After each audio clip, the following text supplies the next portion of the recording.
North America continent में मुख्य reverse आपने जान लिया, रिवर्स के तट पर जो शहर हैं उनको भी आपने जान लिया।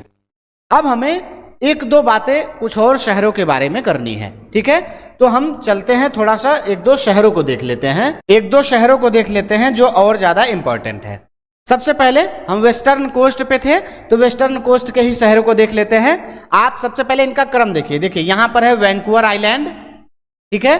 वैंकूवर आइलैंड के बाद है सिएटल, सिएटल के नीचे है पोर्टलैंड, ठीक।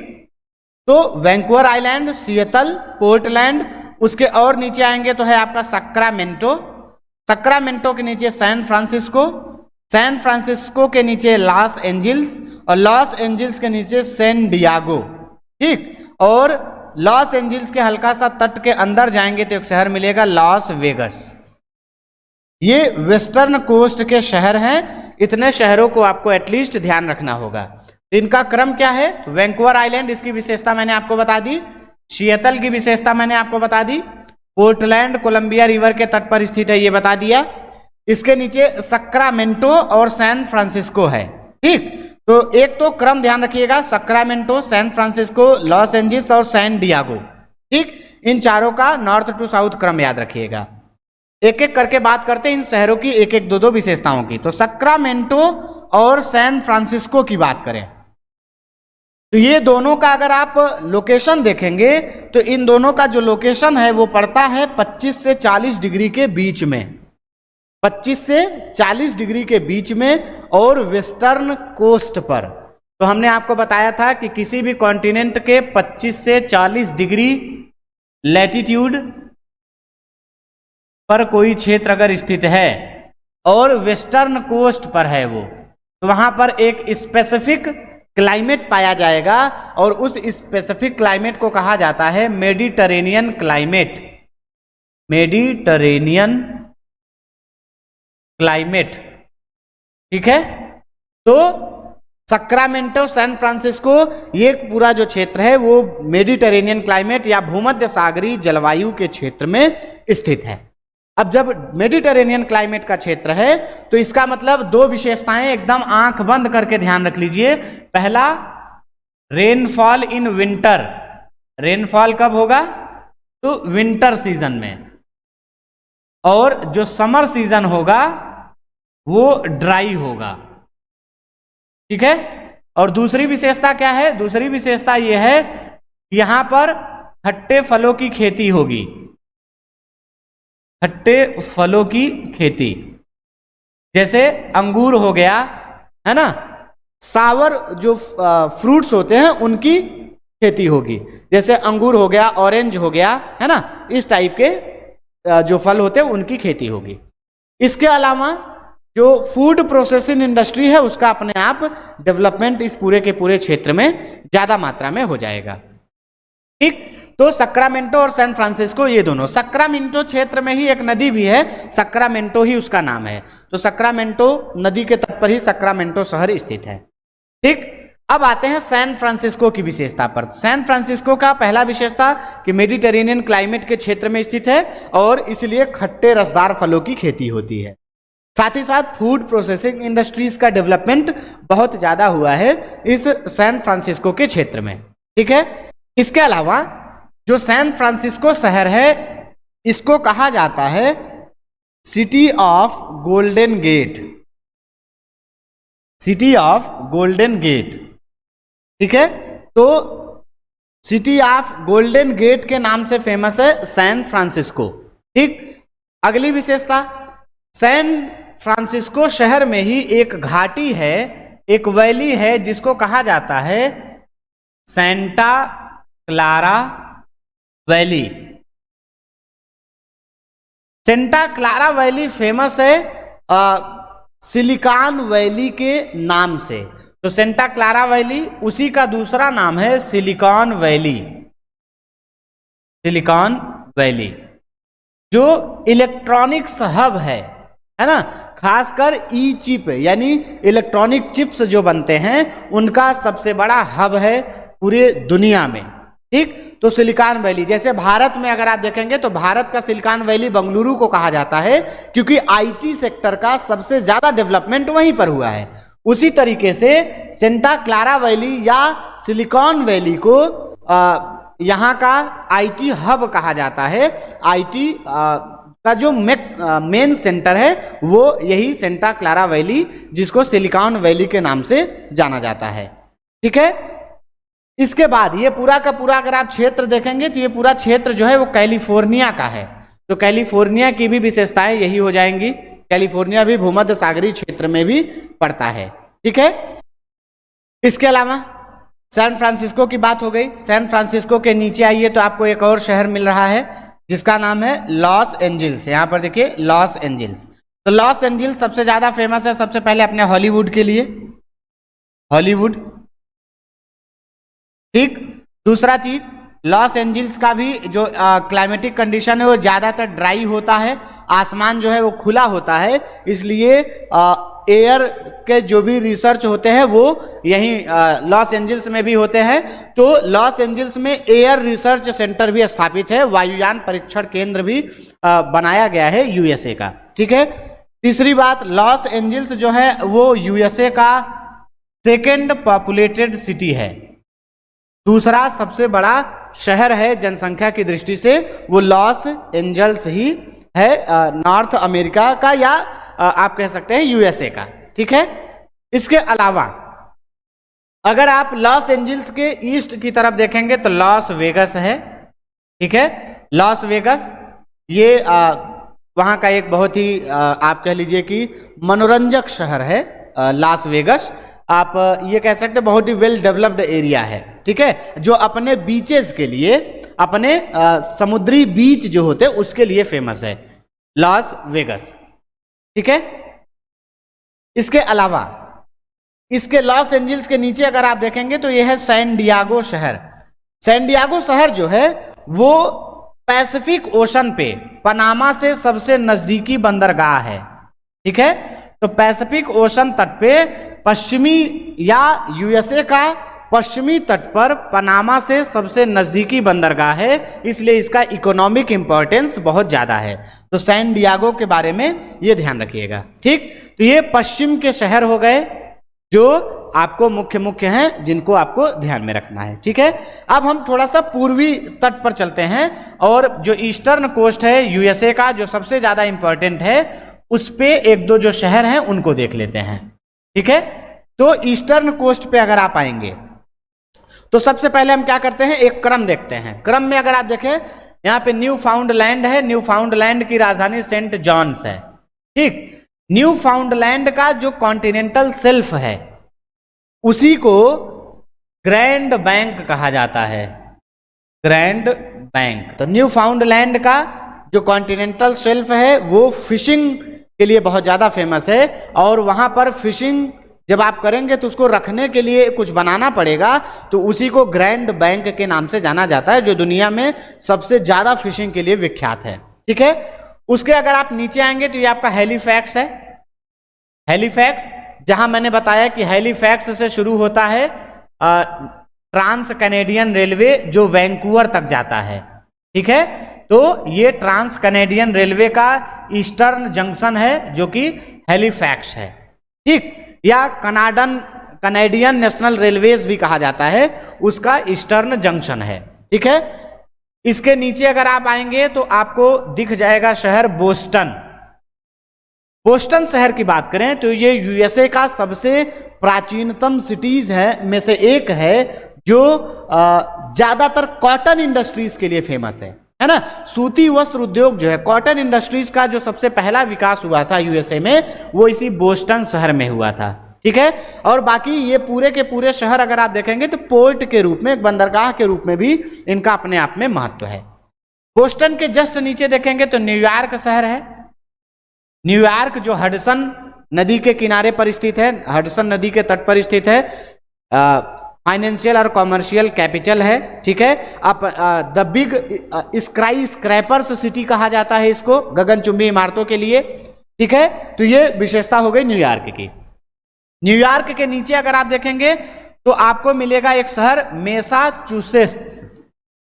मैसाचुसेट्स। ठीक, ये मैसाचुसेट्स, यहीं पर मैसाचुसेट्स यूनिवर्सिटी है जिसको MIT कहते हैं, जो दुनिया की सबसे टॉप यूनिवर्सिटीज में से एक है।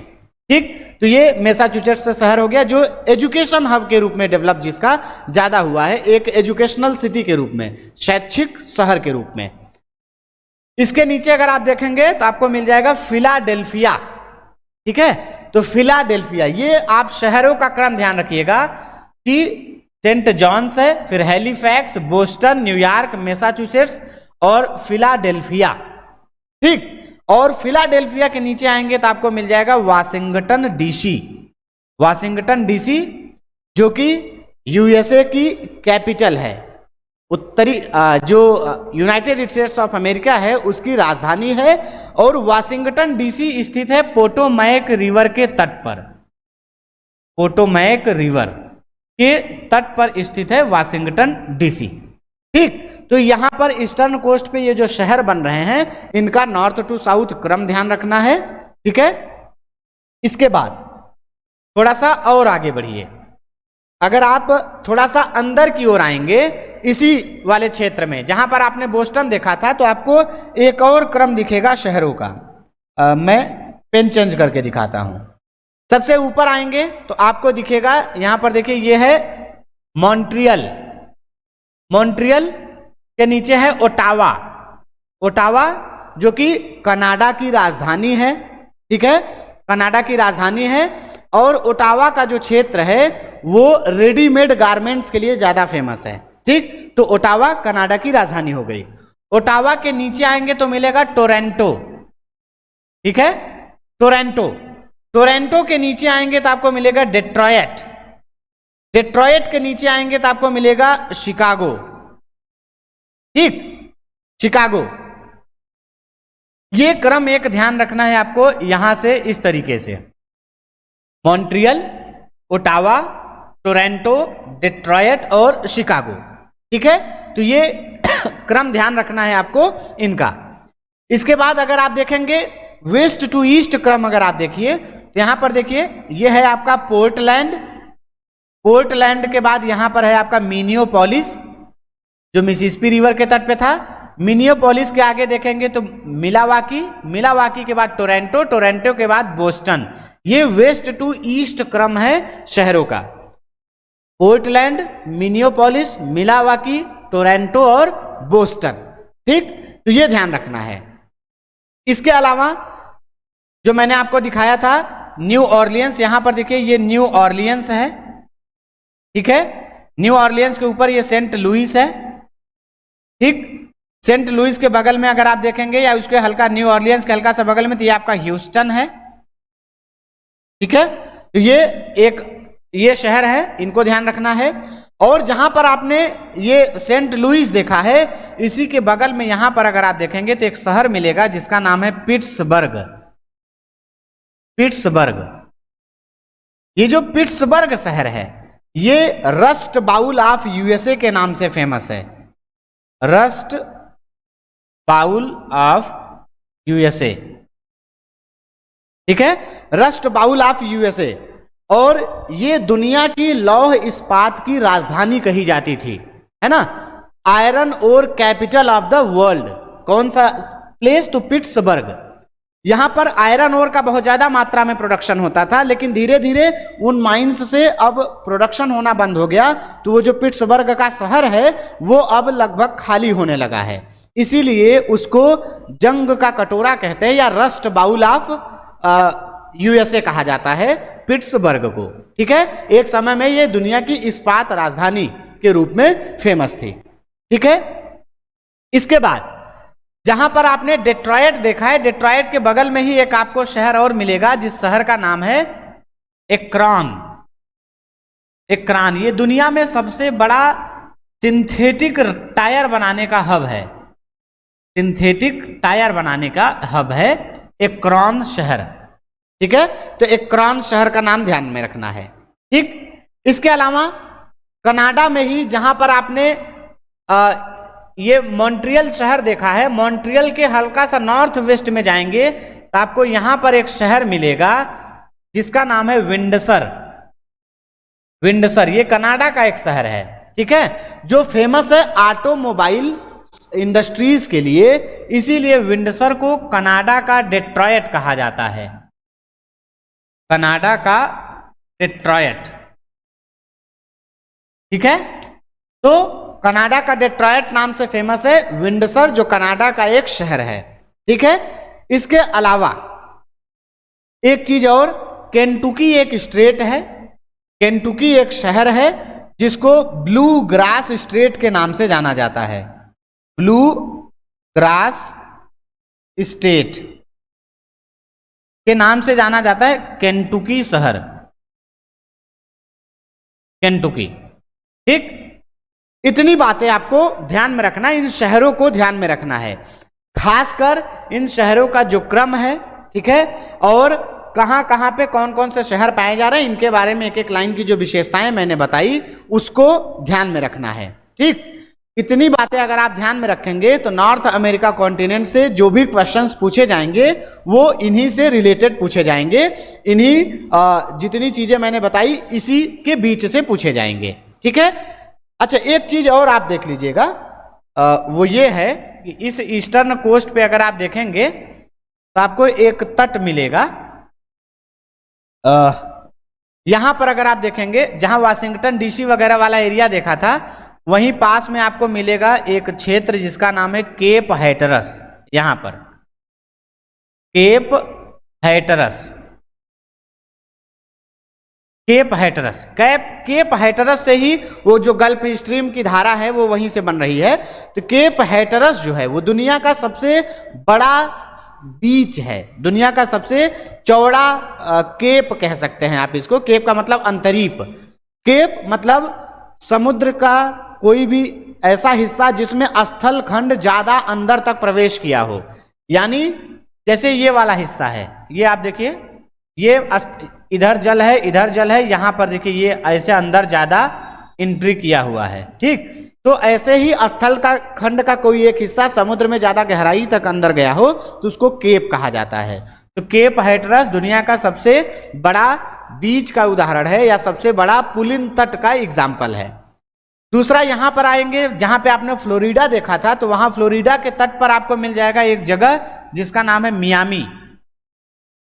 मियामी ये सबसे ज्यादा डेवलप्ड शहर है, सबसे, एक तो केप है और सबसे बहुत ज्यादा डेवलप्ड है, सबसे महंगा शहरों में से एक है यूएसए के, ठीक है। और मियामी को द बिग एप्पल के नाम से जाना जाता है, क्योंकि यहाँ पर भी जो बिल्डिंग्स हैं वो जो बहुत ज़्यादा ऊंची ऊंची हैं। जिस तरीके से न्यूयॉर्क में है, न्यूयॉर्क को आप स्काई स्क्रैपर कहते थे, न्यूयॉर्क को बिग एप्पल भी कहा जाता है, उसी तरीके से मियामी भी अपने ऊंची ऊंची इमारतों के लिए फेमस है, और खासकर बीच तो है ही, ठीक है। इसी फ्लोरिडा पर ही, फ्लोरिडा का जो कोस्ट है या मियामी का जो एरिया है, यहीं पर अगर आप देखेंगे तो नासा का जो लॉन्चिंग, रॉकेट लॉन्चिंग स्टेशन है वो भी मौजूद है। नासा का जो मेन रिसर्च सेंटर है वो भी इसी केप, ये जो फ्लोरिडा है इसी पर स्थित है, ठीक है।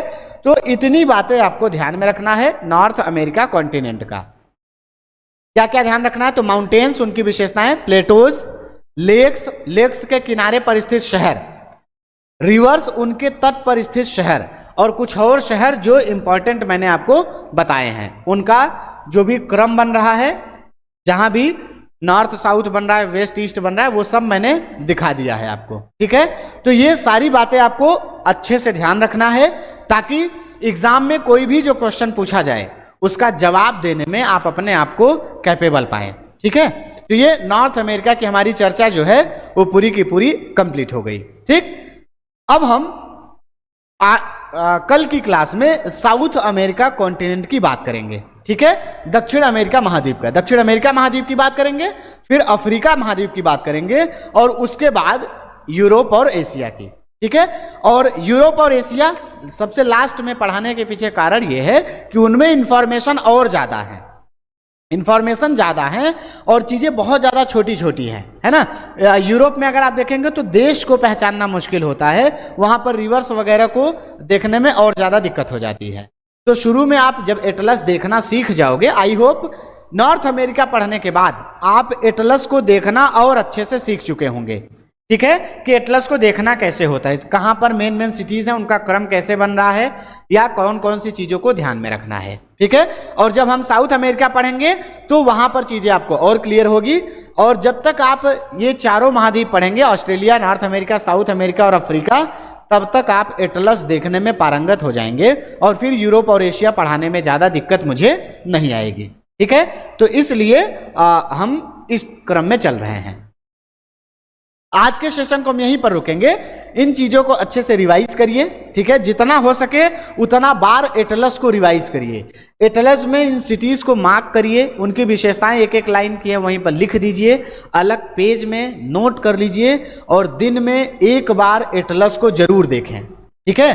खाना खाते वक्त आप अपने रूम के दीवारों पर अलग अलग ऐसे चित्र, जो मैंने आपको बताया था आउटलाइन मैप करके, वैसे बना दीजिए और उसको रोज रोज देखते रहिए, ठीक है। एक चीज और, जब भी आप मैपिंग की तैयारी करोगे आउटलाइन मैप में भर के, जैसे मैंने आपको बताया था कि आउटलाइन मैप में अगर आप फिल करके चीज़ों को याद करने की कोशिश करोगे तो आपके लिए चीज़ें ज़्यादा, जैसे ये आउटलाइन मैप है, इसमें अगर आप कोशिश करोगे जानने की, याद करने की, तो आपके लिए ज़्यादा सुटेबल होगा, ठीक है। और उससे फायदा ये होगा कि जैसे ही आपसे कोई बोलेगा कि नॉर्थ अमेरिका कॉन्टिनेंट के बारे में कुछ बातें बताइए, तो नॉर्थ अमेरिका कॉन्टिनेंट के बारे में कुछ बातें बताने का मतलब आपके दिमाग में सबसे पहले तुरंत आ जाना चाहिए कि नॉर्थ अमेरिका में जो सबसे उत्तर में शहर है या जो क्षेत्र है वो अलास्का का है। अलास्का से 141 डिग्री वेस्ट जो है वो कनाडा से अलग करती है, ठीक। 49 डिग्री की जो लैटिट्यूड है वो कनाडा और यूएसए की रेखा बनाती है। 49 डिग्री नॉर्थ लैटिट्यूड है वो कनाडा और यूएसए की सीमा बनाती है। और रियो ग्रांडे जो रिवर है वो यहाँ से इस तरीके से बहती है, वो रियो ग्रांडे रिवर जो है वो बॉर्डर बनाती है यूनाइटेड स्टेट्स ऑफ अमेरिका का मैक्सिको से। अगली बात कि यहाँ पर इसका एक भी देश ऐसा नहीं है जो लैंड लॉक्ड हो, ठीक है। ये क्षेत्रफल की दृष्टि से अगर आप देखेंगे तो एशिया के बाद, एशिया और अफ्रीका के बाद तीसरा सबसे बड़ा कॉन्टिनेंट के रूप में आता है, ठीक। उसके बाद फिर आपके दिमाग में आ जाना चाहिए उत्तर में इसके आर्कटिक ओशन है, पूरब में अटलांटिक ओशन है, पश्चिम में पैसिफिक ओशन है। और स्पेसिफाई करना है तो बेरिंग सी है, ब्यूफोर्ड सी है, डेविस स्ट्रेट है, लेब्राडोर सी है, फिर कैरेबियन सी है ना, पनामा कैनाल है, फिर आपका पैसिफिक ओशन है। तो आपको ये बातें ध्यान में रखना चाहिए। फिर माउंटेन्स की बात आ जाए तो ब्रुक्स है, अलास्का है, मैकेंजी है, कोस्ट है, कास्केड है, सियरा नेवादा है, सियरा माद्रे ऑक्सीडेंटल, ओरिएंटल और अपलेशियन है। लेक्स की बात आए तो Great Bear, Great Slave, Athabasca, Rainier, Winnipeg, ठीक।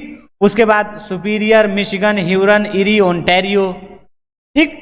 ये आपको इतना ध्यान रखना चाहिए। शहरों की बात आ जाए तो आपको न्यू फाउंडलैंड आ जाए, सेंट जॉन वहाँ पर है, फिर हैलीफैक्स है ना, फिर बोस्टन है, फिलाडेल्फिया है, मैसाचुसेट्स है, न्यूयॉर्क है, वाशिंगटन डीसी है, ठीक।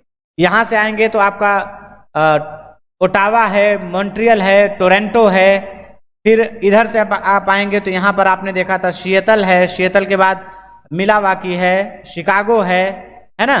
फिर आपका यहाँ पर आपका मॉन्ट्रियल था, फिर बोस्टन था। तो आपको ये क्रम ध्यान रखना है। नीचे न्यू ऑरलियंस है, न्यू ऑरलियंस के ऊपर अगर आप देखेंगे तो ह्यूस्टन है, ठीक, पिट्सबर्ग है, फिलाडेल्फिया है ना। तो इस तरीके से अगर आपको चीज़ें ये याद रहेंगी, वेस्टर्न कोस्ट पे आएंगे तो सिएटल के नीचे अगर आपने देखा था तो सक्रामेंटो है, फिर सैन फ्रांसिस्को है, लॉस एंजिल्स है, सैन डियागो है, इसके ईस्ट में लॉस वेगस है। जब इतना आपको ऐसे ध्यान रहेगा तो आपके लिए आसान होगा, ठीक। तो आपको पहले याद ये होना चाहिए कि कौन सी इंफॉर्मेशन आपके दिमाग में रहनी चाहिए। फिर आंख बंद करते ही आपको पूरा नॉर्थ अमेरिका दिखेगा। इतनी बार एटलस को देखिए, ठीक है। तो आज के सेशन को यहीं पर रोकेंगे, चीज़ों को रिवाइज करते रहिए। मिलते हैं अगले सेशन में। धन्यवाद।